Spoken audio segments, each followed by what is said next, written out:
These notes are going to be about simplifying expressions by combining like terms. So first we need to talk about what the parts of an expression are. So up here we have 1, 2, 3, 4, 5, 6 different terms in this expression.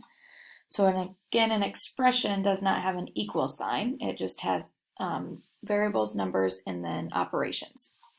So terms are separated by addition and subtraction. So 7x is a term, 3 is a term, 5x, 8, 4x, and 1 are all considered terms. So we have two different types of terms. We have variable terms. Those are the terms that contain a variable. And then constant terms are terms without a variable. So we would have 7x, 5x, and 4x as our variable terms. Now, some people want to see that as a negative 5x. That's up to you if you want to see that as a negative 5x or a minus 5x. The constant terms then don't have a variable with them, so the 3, the 8, and the 1. The coefficients are the numbers that are being multiplied by the variable. So the numbers next to the variable. So that would be 7, 5, and 4. So again, if I say coefficient, you need to know what that means, constant term, what that means, or a variable term. So we're looking at this same expression, and we're going to simplify it by combining the like terms. Like terms are the terms that match according to their variables or not variables. We are going to write things in a certain order. We always want to write our variables first. If we have more than one variable, then we'll go in alphabetical order. Our constant terms should always go last.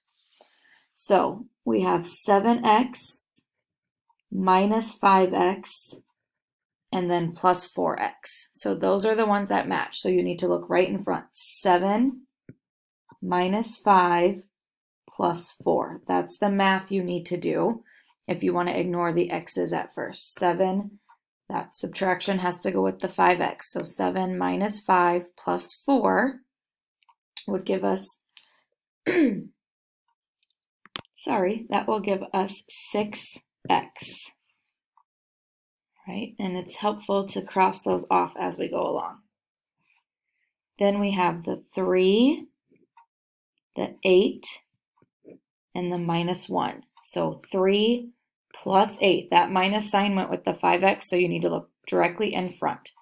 3 plus 8 minus 1 would give us 10. So 6x plus 10 would be our simplified expression.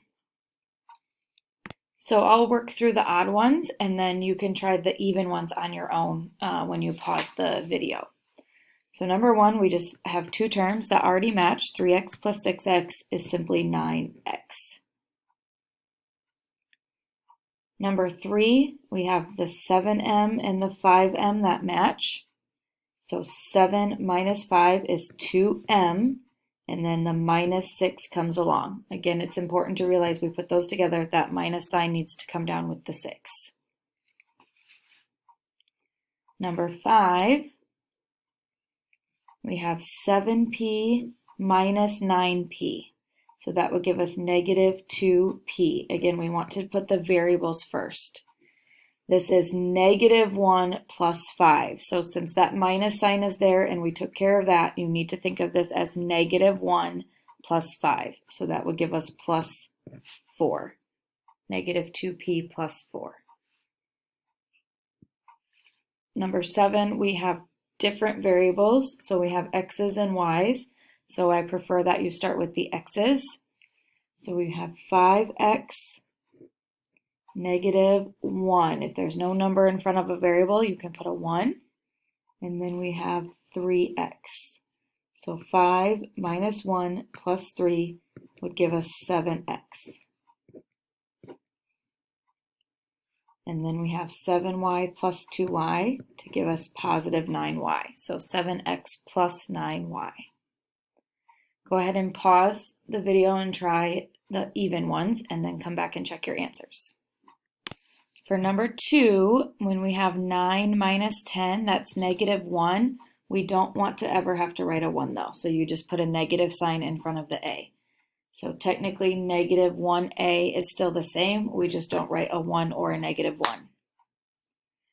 This one, even though we don't have any more W's to put with it, I want it in front. Okay, so again, try to put the variables in the front. That negative, that minus sign needs to come down with it. We have positive 9 plus 5. This minus sign goes with the 6W. 9, positive 9 plus 5 would give us positive 14. Number 6, we have 5H plus 7H to give us 12H. Negative 6 minus 8 is negative 14, so minus 14. Do not ever write plus a negative like that. That doesn't work. If it's a negative, we just need to make it a minus sign. And number 8, 26A minus 4A would give us 22A. And then 2B plus 10B would be plus 12B. So if it's a positive, when you put them together, you write a plus sign. If it's a negative, you write a minus sign. So you don't have a double sign.